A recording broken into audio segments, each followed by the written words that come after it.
Hi, this is Greg Kilstrom. Welcome to the Agile World podcast, where we discuss customer experience, employee experience, and transformation in an agile age. The Agile World podcast is brought to you by TEKsystems, an industry leader in full-stack technology services, talent services, and real-world application. For more information, go to teksystems.com. To read more about the topics discussed on this show, you can go to my website at theagile.world and read my latest articles or get a copy of my latest book, The Center of Experience, a blueprint for creating an experience-led organization, now available on Amazon and other retailers. My name is Greg Kilstrom, and I'm the host of the Agile World podcast. Today, we're going to talk about the customer journey and providing a personalized customer experience. Personalization, automation, and customer journey orchestration are playing a larger role in the customer experience across every industry. Reaching consumers wherever they are, on whatever device they're using, and with the best possible incentive can make a big difference in the bottom line. Not only are companies benefiting from this, but customers are now expecting a more personalized experience as well. To help me talk about how brands can keep up with the increasing need for customer experience, I'd like to welcome Sherif Mityas, Chief Experience Officer at TGI Fridays. First, why don't you tell me a little bit about what you do in your role at TGI Fridays? Thanks, Greg. It's a pleasure to be here on the podcast with you. Yeah, as the Chief Experience Officer, I really have responsibility for anything that touches the guest. Think of the experience of a guest from marketing to digital, technology, basically down to the interaction they have with one of our team members in our restaurants. In my role, I really help connect the dots. So as a customer, as a guest, whether you're coming into our restaurant or eating at home, that experience you have with our brand is what I have responsibility for. Well, yeah, let's start with really defining, what do you mean by great, customer experience, whether that's, and it sounds like you have a broad range of, everything from eating at home to in the restaurant to ordering online. So, what is great customer experience really defined by? Yeah, I think the way we think about kind of the experience is it comes back to loyalty. There are so many places for a consumer to have a food and beverage, right? You can go to gas stations and get sushi. You can go to basically anywhere around your house. You can sit in your house and order from Uber or Grubhub or DoorDash and get food and drink. And so everyone can make a burger. Anyone can make ribs. Anyone can serve a cold beer. The experience is what differentiates and what creates what I call stickiness or loyalty. If you have a right experience, if everything went right with that food and beverage occasion, then you're probably going to want to order from that establishment again. And, we start every day with 0 guests, right? We have to earn the right for those guests to come back to us, to acquire not only new guests, but to get repeat visits from current guests. And the experience is what we found is what drives that stickiness, that loyalty. And it's not just one thing, right? It's how was the ordering process? How was the food delivered? How was the food quality? How was the value for that food? How was the post-dinner feedback loop? All those pieces that make up the overall, feeling that a guest had when they dined with us. Was it positive? Was it underwhelming? Was it something you want to go tell friends and family about, right? And the more we can create that right experience based on the occasion you're looking for, the more you're going to want to come back to Fridays, the more you're going to drive by somebody else and give me your repeat business. And for us, that's really the lifeblood of the brand. Yeah. So how do you, what are the metrics that you use? You mentioned loyalty and things like that. What are the metrics that you use to measure that and measure the improvement? Yeah, it really comes down to a few things that, again, are very hard and fast metrics, right? So we can measure guest count, right? We can just measure exactly how many times a guest comes to us. And we measure frequency as well, right? So how many times does that same guest come per month, per quarter, per year? Are we increasing your frequency? And obviously we have light users and medium users and heavy users. But when we started out, I kind of threw out a challenge of a +1 strategy. Wherever that guest happens to be, whether they visit us 2 times a year or 10 times a year, What do we have to do to have them come in one more time? +1. We also measure from an experience perspective, are we getting you to order more, right? So, add that dessert to your basket, add that appetizer, right? So again, +1 strategy. Can I get you to add one more thing to your basket? Add one more dollar to your check, one more drink. And again, through that experience we can provide to make seamless or convenient or suggestive or personalized, we can affect those metrics. We can actually see both frequency as well as average order size go up. And obviously, at the end of the day, if I can get more people in and I can have those more people spend more money, that's a great growth story for the brand. Yeah. So how does TGI Fridays set itself apart and set its experience apart? How do you deliver that experience that makes people want a +1? Well, I think what we found is the consumers out there are challenging all the brands to know them. And what I mean by that is everyone's kind of sick of being labeled a generation, right? No one walks around and says, I'm a millennial, I'm a boomer. They walk around and say, I'm Greg, or I'm Sharif. And so know me, know who I am, know what I like, what I don't like. Know when I'm thinking about a food and beverage occasion. Know that I like the dressing on my salad on the side. And the more that I can know you, the more that I can then make it easy for you to have the right experience. Because I'm not going to send you things that you don't care about. I'm not going to send you things that are not relevant to you. I'm not going to offer things to you that you would never order. I'm going to make things highly relevant, highly timely, and very personalized. And if I can do that on a consistent basis and at scale, I'm creating the right experience because I'm now making it frictionless. I'm now making it so easy for you. And I'll give you an example. So let's say I know that you like to order on Tuesday nights at 7 o'clock. And I know based on your order that you're married and you have 2 kids. And I know that you're a meat eater, but your wife's a vegetarian. I can send something at Tuesday at 6:55 p.m., 5 minutes before I think you're about to order something, and fill your basket with what I believe you're going to want. And then I send it specifically to you. And all you have to do is put your thumb down on your phone. You don't have to pull out your wallet. You don't have to select anything else. It's done. I made it easy. I made it personalized. I made it timely.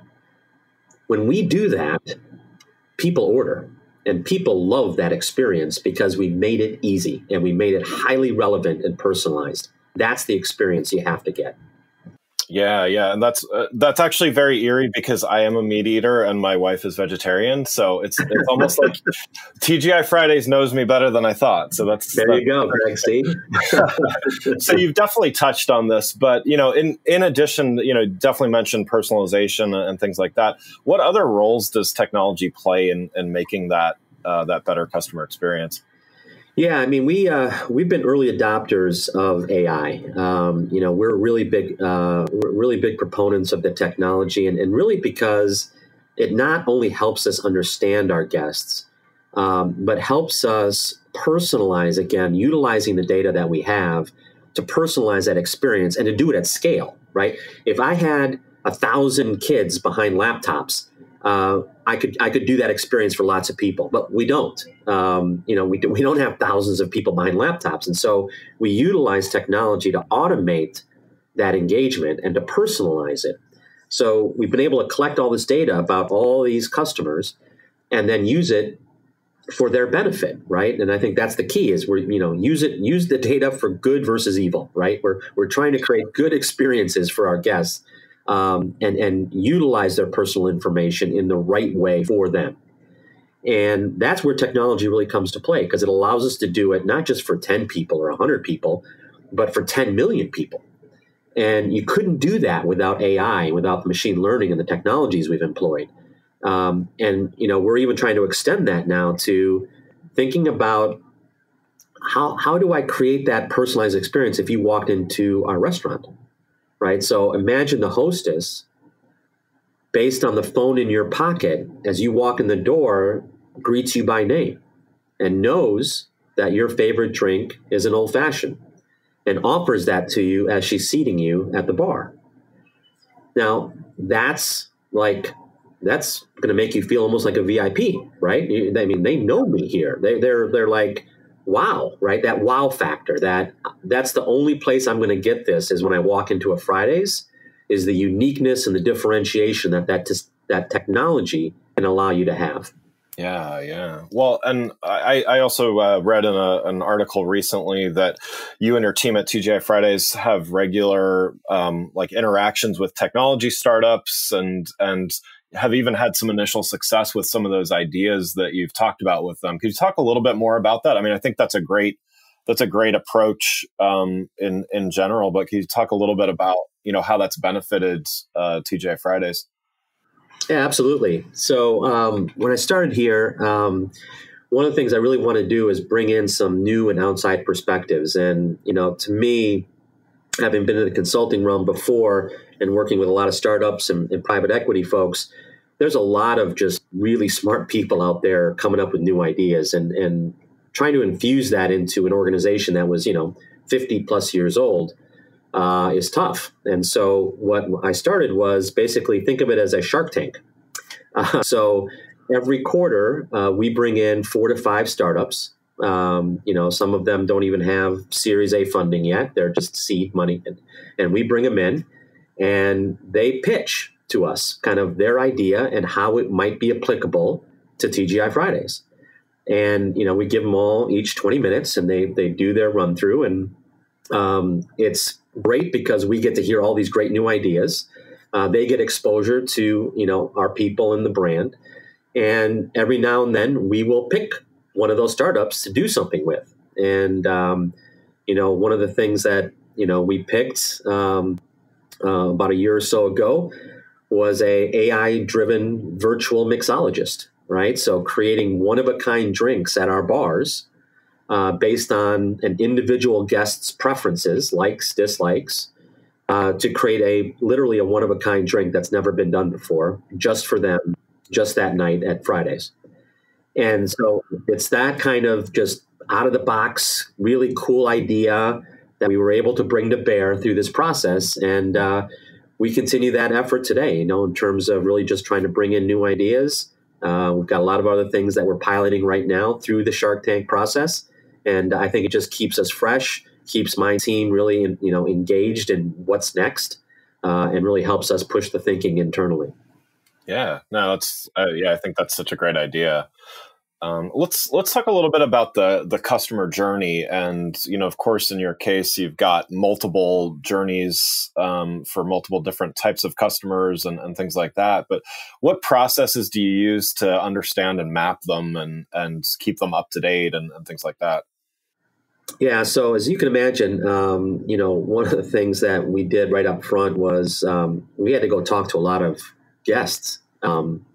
We had been kind of sitting in our own rooms before, kind of assuming we knew what the experience was or what the customer journey was. And you have to get out there. You have to go talk to people in the restaurants, talk to consumers, talk to our loyalty members, talk to our off-premise guests.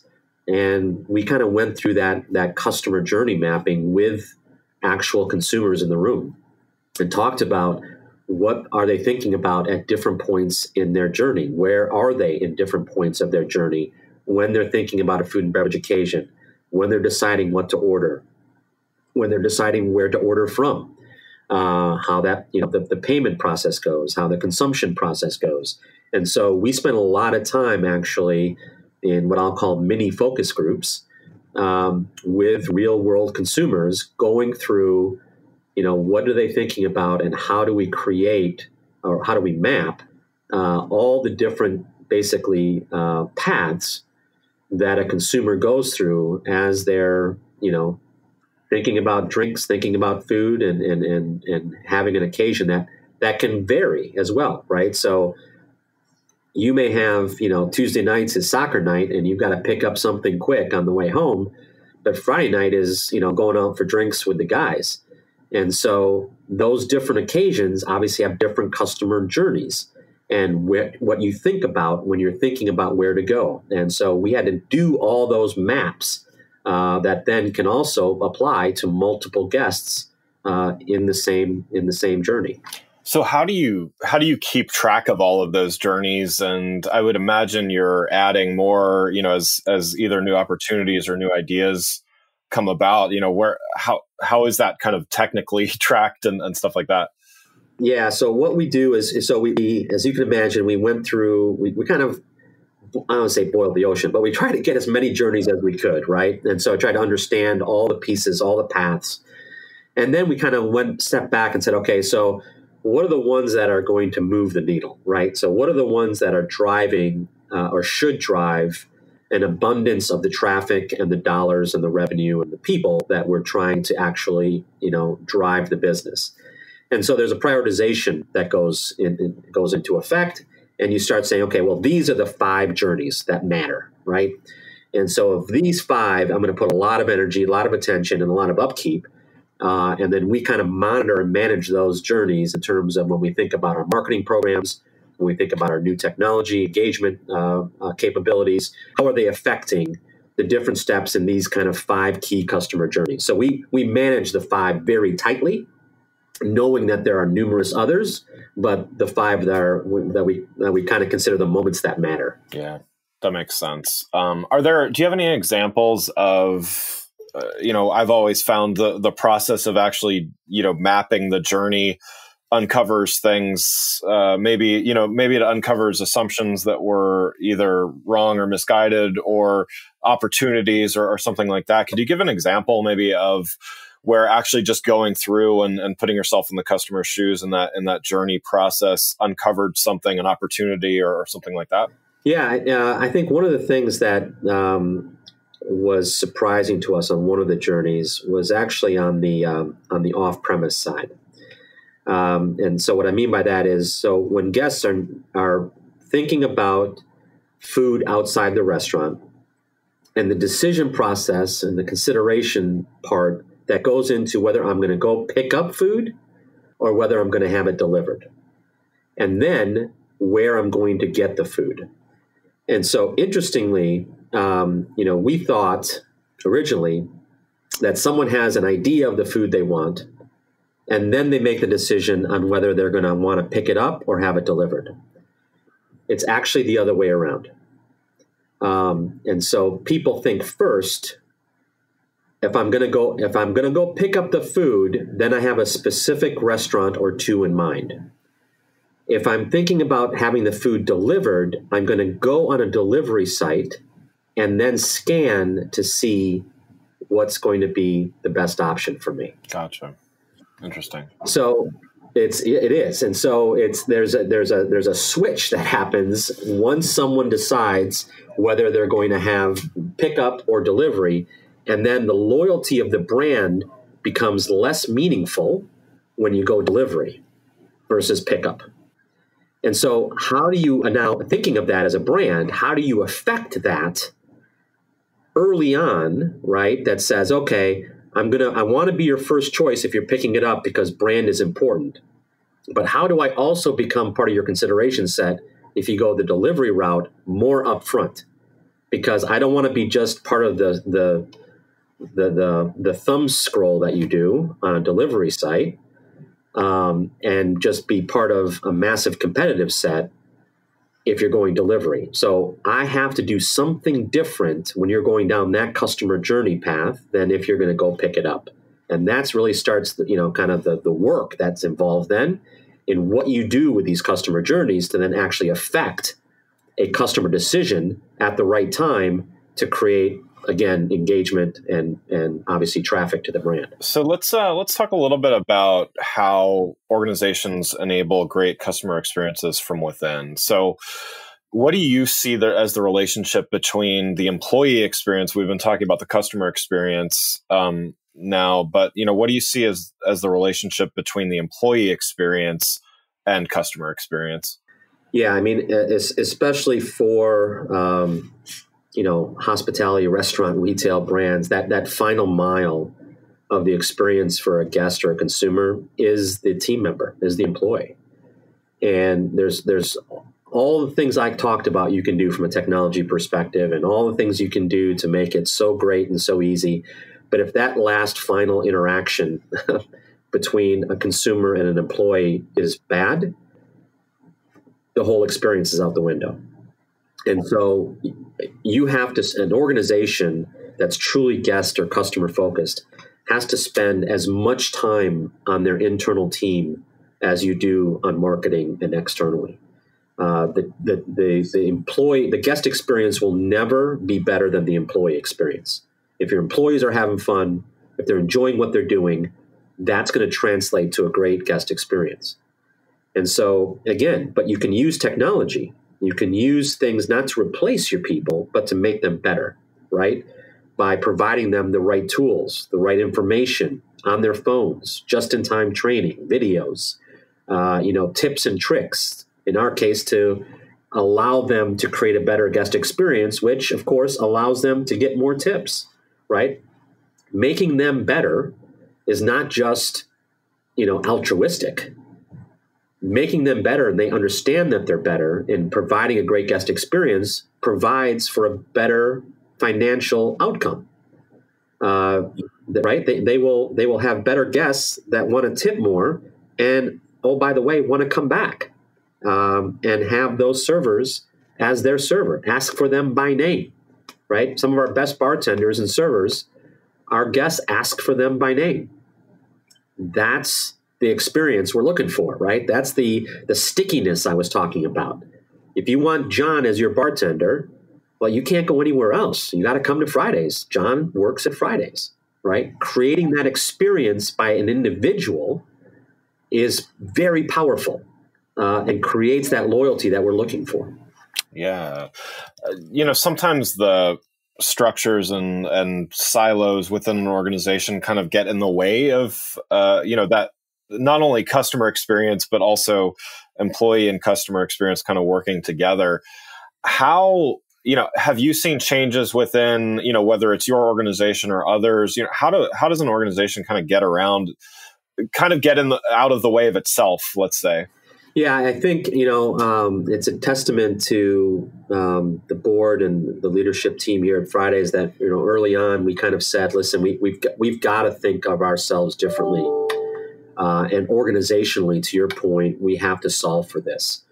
If you're just in functional silos, it's not going to work. Consumers don't think about functional silos. They don't think about, well, I'm dealing with marketing now I'm dealing with operations, and now I'm dealing with technology. They think about, I'm dealing with Fridays. Right. And so as an organization, you have to connect the dots internally. You have to create those connection points where you are the voice of the customer inside, and that you're thinking about how do the things have to work together? How do they have to link? And so creating something like the Chief Experience Officer role, which we have here now, and I'm privileged to serve in, is part of that process, right? It's creating an organization internally that sole focus is meeting the needs of the guest and doing that cross-functionally. And I think you're starting to see other very progressive organizations out there create these types of roles, whether they're Chief Customer Officer or Chief Experience Officer, and they're changing the dynamics of the organization internally, right? By putting together the pieces, not having a siloed digital team, for instance. Digital has to sit across the organization because everything has to be digitally enabled, from your training department to your operations group, to your marketing group. Everything has to be digitally enabled because that's how consumers interact. And so that's part of what you have to do as an organization is you have to become what your guests are looking for, and they're not looking for functional silos. Well, one last question before we wrap up. With such an increase in, whether it's online orders, personalization, all of those, you talked about some of this, but, where do you see the customer experience for a company like TGI Fridays heading? I really see kind of with the continuation of, what technology is going to allow us to do is really creating that personalization again inside the restaurants, really being able to have something that's very unique, very tailored to you, because we know so much about you, because we can, really literally create one-of-a-kind drinks, right? And that ability to continue that on that path and really, ensure that something unique is happening based on you as a person, not as a demographic, not as an age group, but literally because of who you are, you're getting an experience that no one else is getting. And I think continuing down that path, and I know there's people experimenting with facial recognition and all the bells and whistles and VR and AR and all the things that can come with new technologies. But at the end of the day, in our business, people are looking for a great food and beverage occasion out with family or friends and feel a little special, right? That they're spending their hard-earned money and, know me, be relevant, give me something unique, kind of every now and then surprise and wow me, and just let me walk out saying that was a great time. And if we can solve that on a consistent basis, we're going to win. Well, Sherif, thanks so much for joining the show. For those listening, what's the best way for them to keep up with what you're doing? Please just continue to follow me on LinkedIn or on Twitter. And I always like posting what's new and what's up and coming for us and in the customer experience space. Wonderful. Well, again, I'd like to thank Sherif Mityas, Chief Experience Officer from TGI Fridays, for joining the show. To learn more about both customer and employee experience, I recommend you go to my website at gregkillstrom.com and make sure to check out my latest book, The Center of Experience. More information is available on my website or wherever the book is available, like Amazon. Thanks for listening to The Agile World with Greg Killstrom. See you next week. Thanks again for listening to the Agile World podcast, brought to you by Tech Systems. I'm your host, Greg Killstrom. You can learn more and get a copy of my latest book, The Center of Experience, from my website at theagile.world or on Amazon or other retailers. Until next week, stay agile.